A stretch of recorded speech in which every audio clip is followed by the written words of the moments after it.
Okay, so going off my last video, I was talking about, things that keep us down, for keeping us from being totally happy, completely happy. So I remember growing up and into my young adulthood and even into adulthood, I was always so scrambled in my head, messed up, angry all the time. I mean, my head felt like I was going to explode, easily volatile. And for years and years and years, even up till recently, recently being last, I don't know, couple years, I used to always make this comment, I wish I could just take a pill and make it all go away, because I knew I wanted to be better. I didn't know what was wrong with me. Why was I the way I was? Why was I a violent person? Why was I easily angered? Why was I boastful and forceful, in my presence, in my personality, my attitude? Why did I feel like I had to?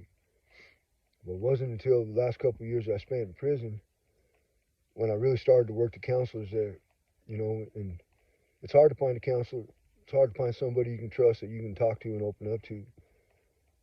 As you can imagine, the counselors in prison, to be a counselor in prison, you have to be pretty raw. And that's where I first found a counselor I could trust. All the drug programs that the state put me in, all that BS, those dudes. I mean, there was one time a guy said, well, I've been there and got the t-shirt, but I got up and walked out. That's not what I want to hear. And these counselors were raw, so I asked all the real questions, about my actions and the way I was and why I wanted to know why I did what I did, you know. Um, and I started to realize then that I was my father. I was just like my father, Everything that I said I wouldn't do when I was younger, that I wouldn't be like him, and I wouldn't commit the violence that he committed. I wouldn't do the things that he did. By then, I'd already done them, And but what I'm getting at is I could see my father in me, and I knew as I got older and carrying the weight of my father around in my heart, and going to these counseling sessions, and I could recognize what was wrong with him. He was mentally ill. I started to understand why he did the things that he did, and that helped me to change me. That I started to, once I got knowledge, I started to change that around, and gradually I didn't need pills anymore, you know. I mean, because when you go to a doctor, I mean, do they know? Do they really know? They might know some. They might know that this pill can curb this type of pressure, or some BS like that. But you totally know. You know what the problem is in your life. You might not know how to fix it, or you might be like me and say, "Man, I wish I could just take a pill and have it all go away." That's an easy answer. That's never going to happen. Never going to happen. But what I'm saying is, once I put thought into it, once I recognize that I don't like this about me, this has to change. It doesn't, just because I learned this behavior doesn't mean it has to continue. Because you know what's wrong. But it's like getting in the car to go to a meeting. You know what I mean? The hardest part's getting in the car. The hardest part is admitting and researching yourself to find out how you can better help yourself to help others, especially your family, your loved ones. I mean, wouldn't you want to do everything you could for your loved ones, for your kids? You don't want you. I mean, I've been around women that were emotional, and we were all drugs and alcohol fueled, violence, rage in the relationship, and I could sit back and watch the kids be exactly like their mother, or watch the young men try to fashion themselves after me, and I know that I was hurting them. I know I was hurting them, and I could see. But I was bold enough sometimes where I'd be like, "Man, your daughter's just like you." And I'm an a-hole. I was an a-hole, real bad guy, dirt bag. Um, treated everybody poor. Treated everybody poor. But what I'm saying is, I didn't want to be that person any longer. I didn't want to be like that.